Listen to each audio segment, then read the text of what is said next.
best, shoutout sa inyo. Basahin natin to. Isa to sa follower natin ng ating YouTube account. So, shoutout sa iyo, best. Maraming salamat. And ayan. Hi po, lagi po ako nakikinig sa advice mo. May boyfriend po ako na taga US. Ask ko lang po, ituloy ko po ba or suko na? Ganito po kasi yon, simula naging uploaded po siya ng send pictures, breakfast, lunch, coffee break, dinner. Mahigit 2 months po gawa niya. Updated sa pagkain. Yun lang naman po na bago. Okay lang naman sa akin as long as di naman siya nagbago sa pag-chat. Narespeto po niya ako ng sobra at pinakilala na niya ako sa best friend niya at anak. Saka sa mama niya.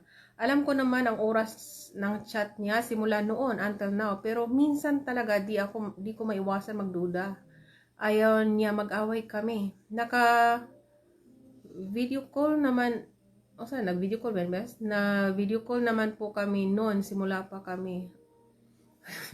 Ayaw ko din naman po lagi kami nag-video call na nagtatalo kami dahil minsan nagduda ako at ganun din naman sa akin. At pinag-usapan na namin magkita pag-uwi ko Pinas.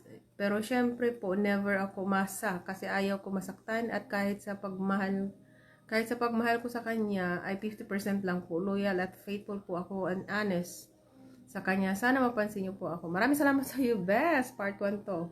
Pangalawa ang sagot na.